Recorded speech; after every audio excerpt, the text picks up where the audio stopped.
Planning your next post-COVID vacation? Be prepared with the help and expert advice of the Travel Guys.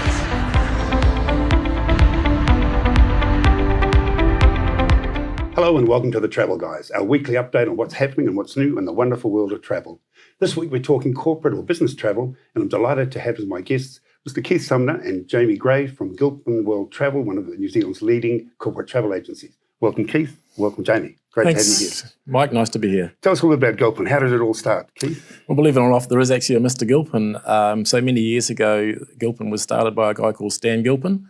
About 35 years ago, Mike. So we've owned it for the last 25 years. Corporate travel agency, obviously specialising in business travel, with employees scattered now from somewhere down south in Hanmer Springs right through to the Gold Coast in Australia.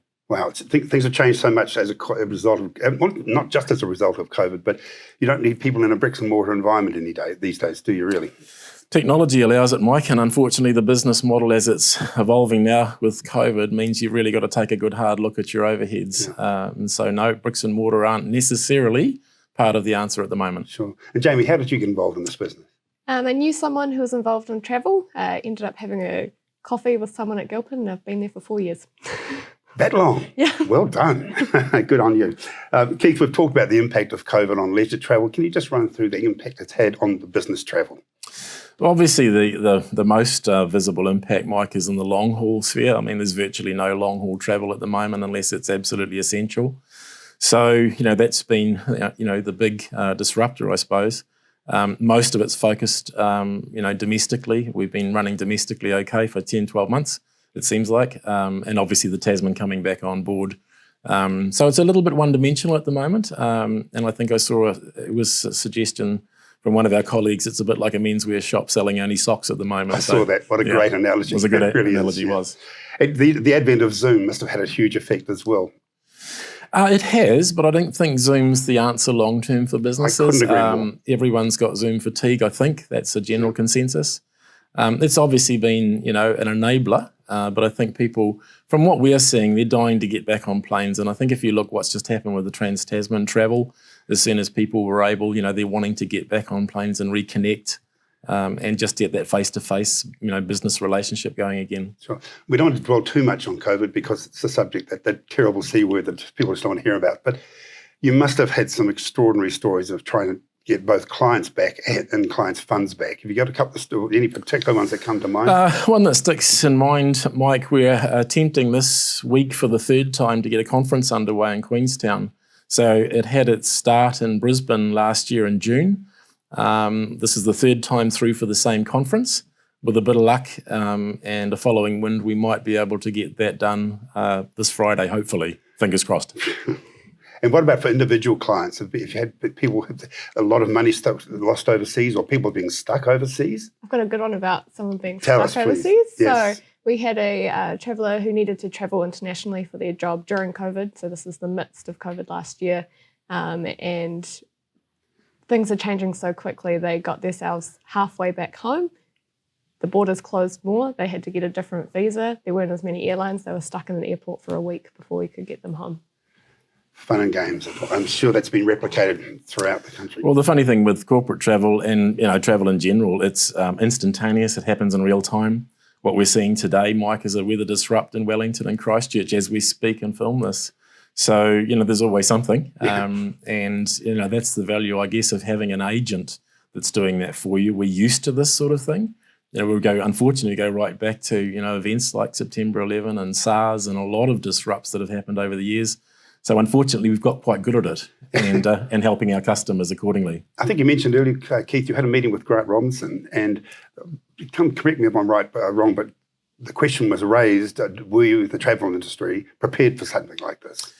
Yeah. Was it asked in that same way, or was it slightly different? It was a casual situation. It was a meeting actually at the races because he's the Minister of Racing, so that was a happy coincidence.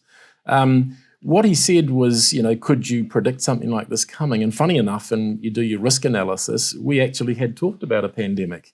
But our experience of it was SARS. Right. And SARS basically knocked the top off travel for a couple of months and life returned to normal. Yep. So you can say you predicted it, or you took it into account, but nothing like it's exactly like it struck. So yeah, exactly. The need for what does what do businesses need to know about travel? What is important for a business to be involved if they're planning travel? What is important for them? But like building a house, Mike, you've got to start with the foundations. Yeah. So Jamie will talk a little bit later about the need for a travel policy and where that fits. But really, you've got to start at the start, and you've got to put a plan together. So a travel policy is the steering document, if you like. Every company should have one. It should be something that's discussed with staff. It's something that should be reviewed regularly. And you prepare that for the client? We will, yeah. And most clients, a lot of the multinationals we deal with, they have got a hard-coded travel policy that gets reviewed from time to time. But for smaller local New Zealand-based companies, they absolutely, we're willing to hold their hand and steer them through putting that policy together. Okay. And again, the value of having a corporate travel agency, we just talked about it briefly before, the fact that it's the after hours, it's the phoning, it's the ringing, and so if you've got to cancel, and you don't have to sit at your computer. I mean, I've seen people, friends of mine, who love booking online. They think they save $3 per sector, and then until things go wrong, and then there's the hours and hours they spend. I mean, I'm sure both of you can talk through what you have to do and have had to do to help people. Well, Jamie might just like to talk, Mike, sorry to interrupt, but just on the Air New Zealand travel credit situation at the moment and working through that. So that's been a bit of a mission, hasn't it, Jamie? Did I see you roll your eyes? A little bit. So Air New Zealand had a whole lot of flights that were cancelled, had credits that were brought in. For corporate agencies, the credits were just sent in a big Excel document. So no defining features, no traveller names, no account, anything. We just got sent credits. We then have to go through, match them to which corporates they're for, talk to the corporates about how they want to use them, keep managing them so they know exactly how many credits they've got. It's a never-ending cycle. And it continues on today to this day. Yes, it does. Yeah. And they're being accrued as we speak, I think, with these latest cancellations. Oh, good luck with that. I'm sure we don't have an insight on this at all, but do you know of what you think is going to be the next long-haul destination that opens for us? I heard Taiwan, but that seems to have been put, the kibosh has gone on that now. Well, Singapore seems to have made a lot of progress, Mike, but a lot of the countries, and if you read about the UK, I mean, it's essentially open now. Sure but it's a little bit of flyer beware, as our esteemed leader wants to say. Yeah. So and a lot of those countries are actually open to travel, but you've got a lot of fulfillment. You're going to have to prove that you've got either a clear case in terms of COVID, or you've been inoculated and you fill their other requirements as well. Yeah, and I can't see that let's just hope it happens sooner rather than later, because I think that analogy of buying socks in a menswear store is a great one. Yeah. Yeah. Okay, thanks, Keith and Jamie. Well, we'll take a short break now, and then we'll be back shortly with the Travel Guys.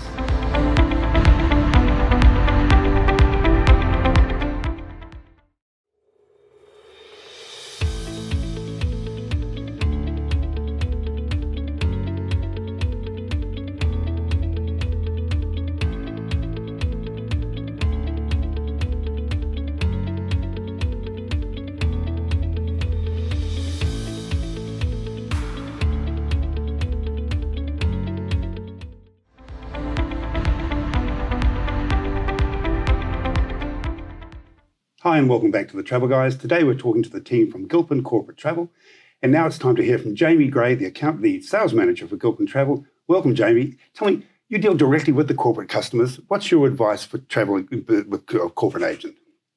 My best advice for corporates around their travel is duty of care. So that's a lot about the travel policy. It's also about knowing where your travellers are, the quality of hotel that they're staying in, and that sort of thing. Duty of care, it's a term I haven't heard before. You mentioned off camera, did it actually originate from the Pike River disaster? So after the Pike River disaster, the legislation around health and safety and the employer's responsibility for their employees became a lot more black and white in New Zealand, and that's when duty of care started to become a bigger thing. That's extraordinary. I had no idea on that. For travellers, they need to equip themselves, all the right equipment. I believe there are travel apps available now that can make the traveller's trip so much easier and so much more problem-free. Do you guys provide that? Is that what a corporate travel agency does? Yes. So as a corporate agency, we provide many tools. So you can pick up the phone and send an email and talk to one of our travel consultants and book your travel. But a lot of people these days like doing things themselves, like doing things online. So we provide an online booking tool. our online booking tool is set up for the client. So it has their travel policy in there. It has all reporting fields that they might need, like project codes. Project codes, how do you mean? So if someone is, for example, travelling so they're based in Auckland, but they have a project with a client in Wellington, and all the costings for the company are going towards a specific code, then they can put that in and it tracks the spend for that project. Okay, and they can use the app again to check on online. They can Yeah, so the travel app that we provide also allows them to check in online, know where their hotel is, get a map, pick up an Uber straight from the app if they need it, if they don't have a rental car. But it also allows them to be able to check in with their employer so they can send their location. So, for example, when a couple of months ago in Dunedin there was a case of stabbing in a supermarket, we saw that on the news. We got in touch with all the travellers who were in Dunedin, let the companies know they were safe. That's extraordinary. I just did not realise.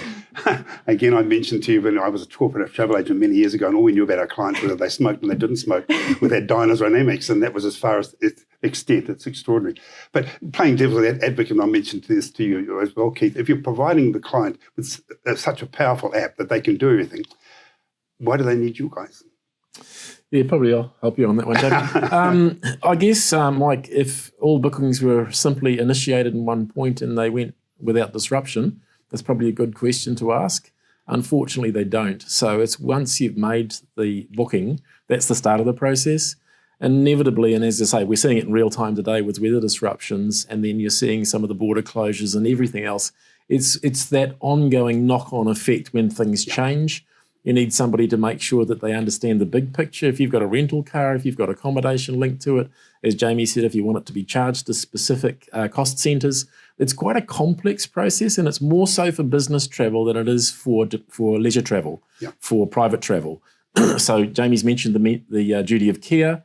The modern tools are essentially enabling the traveller to have all of the information in his or her hands, but you do need that backup real-time support for things going wrong, particularly if they go wrong and you're overseas and it's midnight and everything's closed. That's what I was really being devil's advocate, because I know all that. The other thing, while you're being devil, then may I suggest that if you try and phone an airline 0800 number, Mike, when the system crashes, good luck. I think I mentioned to you, Keith, that the start of that was with the Iceland eruptions 10 years ago. That was the biggest disaster, but that was a microcosm of what's happened now. And a lot happened since, Mike. Absolutely. You mentioned the weather as it affects domestic travel now. Just an update with domestic travel. Has there been many changes? Is there a supply problem? There must be with MIQ. Has it become an issue for your corporate travellers? Jamie? With MIQ, it's definitely changed accommodation in New Zealand in terms of, in Auckland, a lot of the MIQ facilities are based out by the airport, so there are hardly any airport hotels now. Right. There are, in Auckland especially, there's been at least 6 new hotels come on board. Has it? At least. Oh, in Auckland, I didn't know. At least a lot of them are sitting in that 4.5, 5-star quality. So Auckland actually has some really lovely new hotels. The one that me and Keith is probably our favourite and we like to mention is the Hotel Britomart. Is that obviously at the Britomart area? Yeah, and it's definitely worth checking out.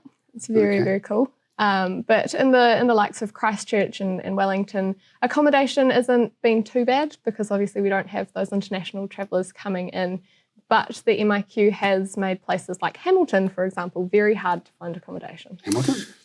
Yeah, although the other squeeze point at the moment, Mike, is rental cars. Yes, so just an anecdote that I had from our consultants is that you can't, for instance, get a rental car to meet the late arrivals from Australia at the moment in Wellington. So, there one-way hires are challenging because obviously of the relocation of that vehicle. And even the amount or the size of the fleets that the rental car companies are maintaining at the moment, much reduced, and so not a lot of choice. Well, it's great to hear those positive options now with new accommodation in Auckland. And on that note, let's take a short break.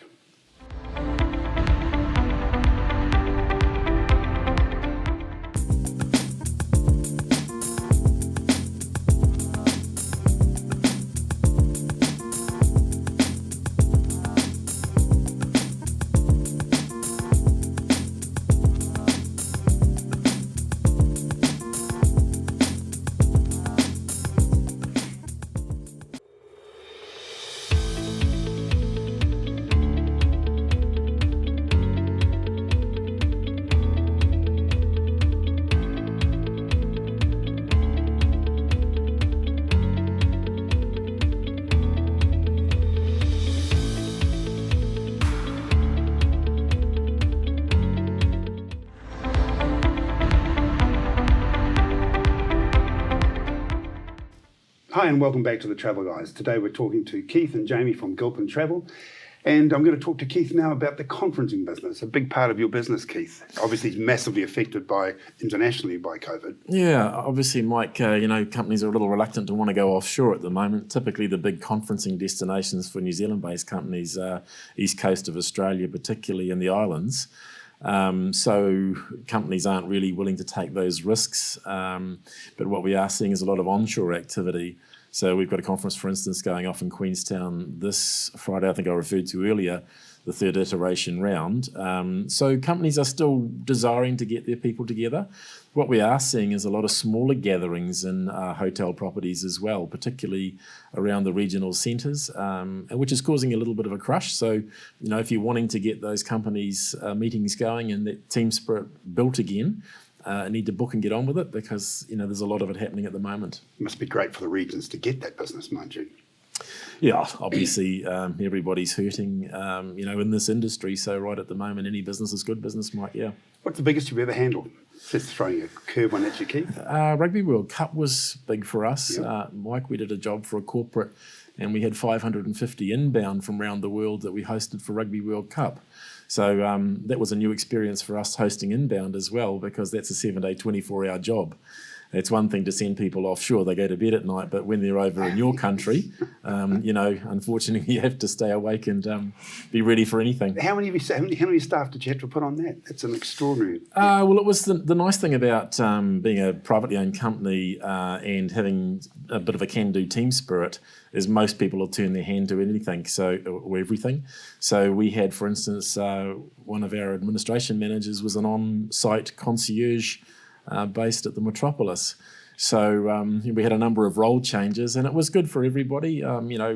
Grabbing the lollipop stick and taking a crowd for a walk is a new experience for me, Mike. Did you do it yourself? Absolutely, yeah, and loading passengers onto buses. But I think that's why people join the travel industry. It is that sense of, one and all in sometimes and you never know quite what's around the next corner. So not only was it fulfilling to see the client reach their goals, but it was good for us to be part of that. Yeah. Particularly Rugby World Cup, was such a national pride thing to be involved with as well. And we won. We did. Yes. We did. Thanks to Beaver. Thanks to Beaver. Great. Another thing I was want to talk to you about, Keith, is that the advent of first and business class, there's some talk, I think you said, about the demand dropping. Completely converse to that. People are saying, no, there's going to be a lot of pent-up demand for the front end of the airplane. What are your thoughts? And to you too, Jamie? Jamie, what are your thoughts? So I deal with a lot of global corporates and I've seen that their travel policies have obviously been a changing thing throughout this whole period. And one of the things that has started happening is that there's been an increase in the allowance for business class. So an increase. An increase, yeah. Yeah. I think the thing to remember, Mike, pre-pandemic, there wasn't enough capacity leaving New Zealand. And so there's less now. So a lot of my golf mates that also, want to travel for private reasons, they've had 2 years of their travel, their golden years, if you like, stolen from them. And a lot of those people will want to travel in comfort, and a lot of the corporates, as Jamie says, are mandating or allowing their travellers, that level of comfort as well. So I see it as being actually more, not less, and there's less capacity. So again, it's going to be the same sort of thing that we find as a corporate agent. You've got to juggle and you've got to know how the system works to get your customers what they want. It's amazing how things have changed, how the size of what business travel is now. And to when it was first introduced, it was first introduced as about another 2 inches to the left and another 4 inches of leg room. Yeah. And now it's just superseded whatever first class was. Yeah, I think it's a more complex thing now, Mike, because a lot of the travellers that are travelling for business reasons, they want to be able to work and travel at the same time. So it's about connectivity when they're in the air. It's about fast internet. It's about lounge access. It's about, seamless travel through an airport. And time's valuable. And so what you'll find is that what we're often tasked with is just making that quick and painless so that they can get that productivity, while they're travelling. Out of interest, Keith, just something completely outside the field, corporate jets charter, have you had any demand for that at all? I've seen this, a couple of companies started up in New Zealand promoting their services. And I know you can get fractional services overseas where you don't actually own the jet, but you get a piece of the jet and you can take. Is there any demand from that? Have you noticed at all? Sadly, Mike, we don't have enough rich people to charter jets. If you've got any, we take them. I'll let you know. Yeah. We'll take them off you in a heartbeat. No. Okay. No, most of it, twice I've had the chance of being on positioning of a corporate jet when it's been going up to pick a client up, and a friend of a friend got the seat on board, and that was pretty special. You can understand why they do it. Amazing. You know my phone number the next time that opportunity comes up. I certainly will, and they take golf clubs too, surprisingly. Okay, while we're talking about the future, I just thought I'd mention before we wrap up with Keith and with Jamie, I saw this article. I'm going to read it because I've got the notes in front of me. I think this is fascinating. There's going to be an image coming up on the screen shortly too. And I appreciate your thoughts on this too, Keith. Vertical Aerospace, a UK electric aircraft manufacturer, has won the backing of American Airlines, Virgin Atlantic and Microsoft. Its bid to make urban air travel a reality. The Jetsons could be happening. The startup's revealed it has pre-orders for 1,000 of its zero-emissions VAX-4 vertical takeoff aircraft, worth as much as $4 billion. The VAX-4 will travel at speeds of over 200 miles an hour and be near silent when in flight. Have a range of 100 miles. So it takes 4 passengers and a pilot. So it's not an automated one. And the Vertical Aerospace CEO, which of course he will say this, but this is the most exciting time in aviation for almost a century. Electrification will transform flying in the 21st century in the same way jet engines did 70 years ago. It's a grand statement to make, and we've all heard, I'm sure you've seen, there's been people talking about this for a couple of years now, but I think this could be the way. If they're ordering 1,000 aircraft, that is really something for the future, and they're going to be flying it by the end of the year. One thing about travel, Mike, it doesn't stay still. That's for sure. I think this is an amazing addition, and I'm very excited about it because I'm a train spotter myself. Okay, Keith, finally, just briefly talking about corporate travel and about business travel and about conferencing. Tell us about your experience in New York when you were funny story, Mike. I was in New York travelling by myself for business, big boy travel. I was a little bit sort of, away from home. I stopped at a set of lights. A gentleman that I didn't know addressed me and said, Keith. Pardon? Keith Sumnar from New Zealand. Yep, that's me. Do I know you? No. How do I know you? Your lanyard. I love that. Okay, with that we can end the show. Keith and Jamie, thanks so much for coming in, and it's been a pleasure having you guys on the show. If viewers would like to know more about it, it's gilpintravel.co.nz. Correct, Keith? www.gilpin.co.nz. Okay, and the 0800? 0800 800 798. Well done. Thanks again, guys.